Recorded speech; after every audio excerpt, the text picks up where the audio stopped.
তো বন্ধুরা, আমরা ব্রাউজারের মধ্যে চলে এসেছি। এখানে এসে আমরা সার্চ করব, অ্যাড্রেসটা হচ্ছে pccwb.gov.in।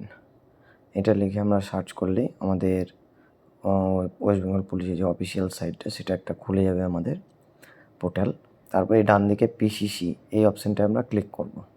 অ্যাপ্লাই ফর পিসিসিতে আমরা ক্লিক করলে আমাদের একটা পেজ খুলবে। সেই পেজে আমাদের কী করতে হবে, মোবাইল নাম্বার দিয়ে আগে ভেরিফাই করতে হবে। তার আগে হেয়ার বাই ক্লিক করব, তারপর মোবাইল নাম্বার অপশানটা খুলবে।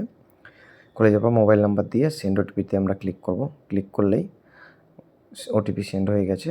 ওটিপিটা আমাদের মোবাইল নাম্বারে চলে এসছে। ওটিপিটা বসিয়ে দিয়ে আমরা ভেরিফাই ওটিপি করে নেব।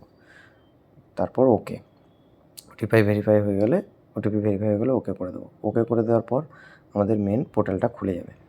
এখানে প্রথমেই আছে নিউ অ্যাপ্লিকেশান, এই অপশানটায় আমরা ক্লিক করব। এই অপশানটায় ক্লিক করার পর এই বাকি অপশানটায় স্টেপ বাই অ্যাপ্লাই হয়ে যাওয়ার পর স্টেপ বাই স্টেপ দেখাবে। আমরা ক্লিক করে দেওয়ার পর প্রথমে একটা অপশান আসবে যে আমাদের আধার ভেরিফাই করতে হবে। আই হেয়ার বাই আগে ক্লিক করে তারপরে আধার নাম্বারটা আমরা এখানে দিয়ে দেবো। দিয়ে দেওয়ার পর সেন্ড ওটিপিতে আমরা ক্লিক করব। ক্লিক করলে আধার বেসড মোবাইল নাম্বারে ওটিপি আসবে। সেই ওটিপিটা আমাদের এখানে বসিয়ে দিতে হবে। ওটিপি বসানো হয়ে গেলে ভেরিফাই ওটিপিতে ক্লিক করব।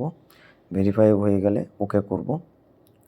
ওকে করার পর আমার আধার থেকে ছবি সমস্ত কিছু ডাটা ওরা অটোমেটিক ফর্মটায় ফিল আপ করে নেবে। কিছু কিছু জায়গায় বাকি থাকবে, সেগুলো আমাদের ফিল আপ করে নিতে হবে।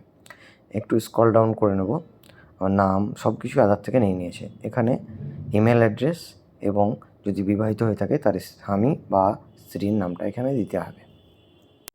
তাহলে আমি এখানে আমার যারা অ্যাপ্লাই করছি তার স্ত্রীর নাম এবং তার ইমেল আইডিটা এখানে দিয়ে দেবো। এবং এখানে একটা অপশান আছে পাসপোর্ট নাম্বার। যদি পাসপোর্ট থেকে থাকে তবেই পাসপোর্ট নাম্বার দেবে, না থেকে থাকলে ওটা ফাঁকা যাবে, ওটা ম্যান্ডেটরি না। মাথায় রাখতে হবে, স্টার মার্ক দেওয়াগুলো অবশ্যই ফিল আপ করতে হবে। তারপরে আমরা এটা ফিল আপ হয়ে গেলে স্ক্রল ডাউন করে নিচের দিকে আসব। এখানে আমাদের সব কিছুই ফিল আপ থাকবে। এবার কী হবে, একটা অপশান আমরা এই অ্যাড্রেসে কতদিন ধরে বাস করছি। ড্রপডাউন থেকে আমরা এখানে আমাদের মান্থ প্লাস আমাদের লাস্ট 5 বছর যেটা আছে যদি থেকে থাকে তাহলে সেই সালটাকে সিলেক্ট করে নিতে হবে। তারপর আমাদের পুলিশ স্টেশনের ডিস্ট্রিক্টটা সিলেক্ট করতে হবে, কোন ডিস্ট্রিক্টের। ড্রপডাউন থেকে ডিস্ট্রিক্টটা সিলেক্ট করে নিয়ে আমাদের পুলিশ স্টেশনের নামটা সিলেক্ট করে নিতে হবে। ড্রপডাউন থেকে পুলিশ স্টেশনের নামটা আমরা সিলেক্ট করে নিচ্ছি এখান থেকে।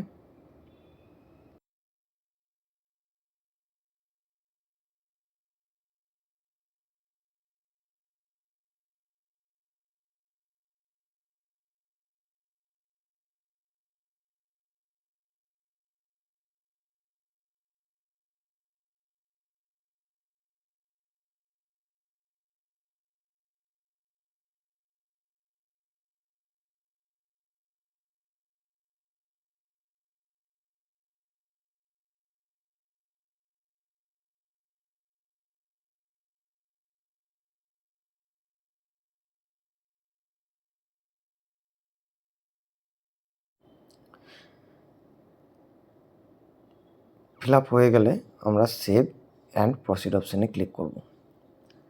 আমি দুজন রেফারেন্সের নাম এবং মোবাইল নাম্বার ও অ্যাড্রেস দিয়ে দিচ্ছি এখানে। দিয়ে দেওয়ার পর আমি এখানে সেভ এবং প্রসিড অপশানে ক্লিক করব।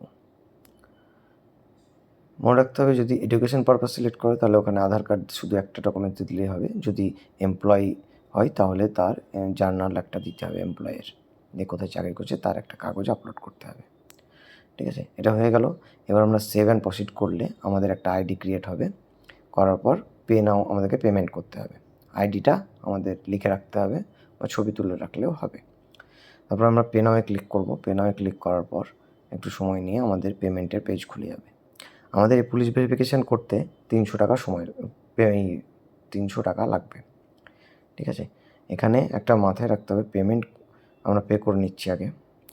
পেমেন্ট করার আগে এখানে লেখা আছে যে রিটার্ন টু ওয়েবসাইট, এই বাটনটি ক্লিক করতে হবে, তবেই পেমেন্টটা সাকসেস হবে, না হলে হবে না।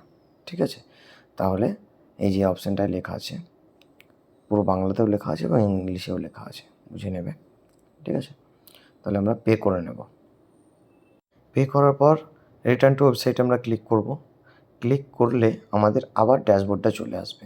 ওখানটায় আমাদের অ্যাপ্লিকেশন সাবমিট অপশানটা দেখাবে, সব কিছু সাকসেস। এবং নিউ অ্যাপ্লিকেশনের নিচে আমাদের একটা যে সার্টিফিকেট ইস্যু 7 থেকে 10 দিনের মধ্যে সার্টিফিকেটটা ইস্যু হয়ে যাবে। ইস্যু হয়ে যাওয়ার পর আমরা ওখান থেকে সার্টিফিকেটটা প্রিন্ট করে নেব, এই যে এখানে সার্টিফিকেট ইস্যুড বলে। তো বন্ধুরা, ভিডিওটি যদি ভালো লেগে থাকে তাহলে লাইক, শেয়ার এবং সাবস্ক্রাইব করে দিও। ধন্যবাদ।